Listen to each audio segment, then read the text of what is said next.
Yes, Kenya. Tamu sana, yes. In this video, I want us to have a look at some reactions and ratings by Kenyans on William Ruto's 100 days in office. And I'll also explain why the Azimio Brigade have not taken advantage of William Ruto's 100 days in office and what Azimio should do going forward. Before digging deep into that analysis, if you are watching us for the very first time, subscribe, give this video a like. Yes. Standard newspaper commissioned an opinion poll gauging the opinions of Kenyans on William Ruto's 100 days in office.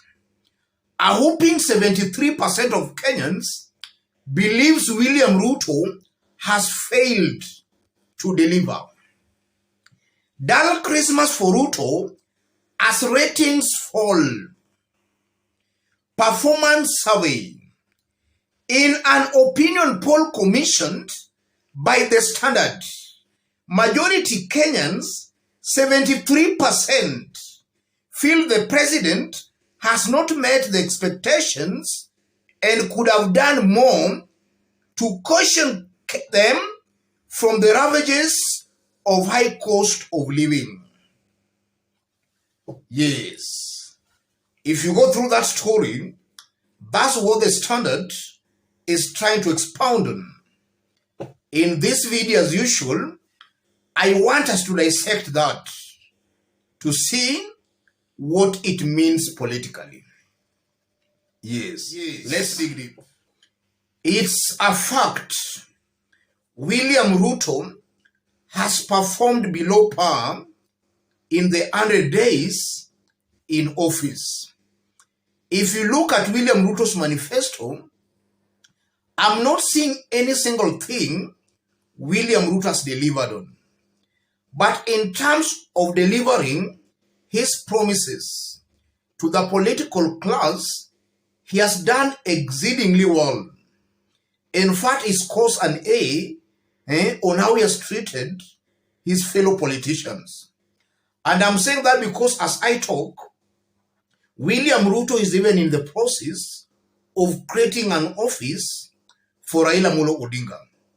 So William Ruto has managed well politics, especially with politicians. But in terms of delivering to the masses, he has completely failed.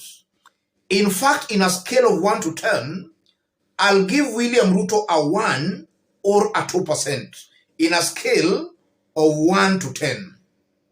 Yes. So it's a fact Ruto has not delivered. And Standard also commissioned a scientific survey. A survey that also just confirms that 73% of Kenyans feels Ruto has not delivered. So the question begs, why is William Ruto and his close associates very confident that come 2027, he is going to win a re-election at a time it's clear his government is not delivering? And I'm saying that because some weeks ago, Musalia Mudavadi shocked very many Kenyans when he made it very clear that come 2027, he will not be on the presidential race because he knows Ruto will win. So, why is William Ruto and his team that confident, while at the same time, they are not delivering? I'm seeing a very high possibility where William Ruto and his team, they believe it's not the people to decide who becomes the president. They believe it's the systems that enables one to be the president. As long as you have the systems in place, then you are well as good as elected. I think that's why they are very confident and they are not even bothered whether they are delivering or not. The only problem with that kind of a belief is that in 2022 elections, we saw the systems failing. And at a time, everybody expected that Raila Odinga was easily going to be the president. We saw William Ruto pulling a surprise. So it's a fact that systems might have been compromised or they failed. In 2027, I'm not ruling out such kind of a possibility. In 2027, the systems might fail again. And this is why I believe that as much as William Ruto and his team might be well in charge of the systems, they should actually also have a plan B. The plan B in this case is to make sure they enjoy the support amongst Kenyans, so that even if the systems were to fail them in 2027, already they will have an assailable lead or rather very huge support amongst Kenyans to a point nobody will be able to rig them out in 2027. And likely one reason that might have contributed to Raila loss in August elections was because they were very much overconfident and relying too much on systems. William Ruto's team is most definitely making the same blunders here. They are too much overconfident and they are putting a lot of their trust in the systems. The systems can fail again in 2027 the way they did fall in 2022. If you look at the 100 days of William Ruto's rule, I believe Azimio have also failed to rise to the occasion. And I'm saying that because this was a very wonderful opportunity. Raila Odinga and his team could have actually gained the trust and confidence amongst Kenyans. They could have actually gone around the country sensitizing and explaining to Kenyans that the government is actually not delivering. They have failed to do that. And when Raila Odinga called for Kamkunji meetings, Kenyans turned out in their thousands as a show of solidarity with Raila Molo Odinga and a show of disapproval to William Ruto's rule. Personally, I believe the Azimio Brigade ought to have kept the tempo. They ought to have built onto the tempo. They ought not to have relaxed. And I'm one person who is of a very strong opinion that Raila and his team should not give William Ruto time to mess up. Because I've been hearing some people saying that Raila should give William Ruto time to mess up before he starts correcting the government. William Ruto is not a person or somebody you can give time expecting that you will correct him after he has made more mistakes. He always turns those mistakes into successes. And that's why, as I talk, there are, in fact, William Ruto's brigade, they have even started claiming on how William Ruto is actually delivering and performing. Yes. So Ruto is not a politician. You give time. William Ruto started on a high voltage, or rather he has started a high voltage campaign. He's moving around the country.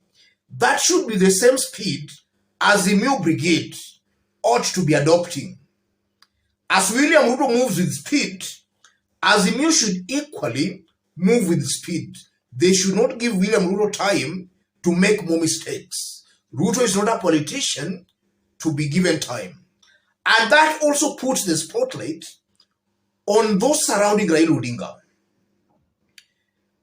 I think this time around, Raila should not take chances here. I personally believe that some people are surrounding Raila Odinga And they must be the people sabotaging his political quest. And maybe it's now up to Raila Odinga, or rather it's now time. Raila should ignore some of these advices or some of these people for him to pursue what he believes is right. Whether it's right or wrong, let him ignore some advices and pursue what he believes in. And I'm saying that because we saw that with William Ruto.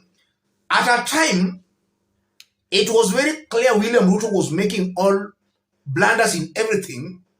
William Ruto was very consistent. And at a point, it became very clear that William Ruto was not advisable. You could not advise him. He kept pursuing what he believed in, irrespective of what those around him were saying.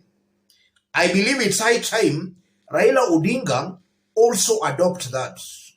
Raila should pursue what he believes in, irrespective of what his close allies and cronies are saying. Let Kenyans talk. Let his close allies talk.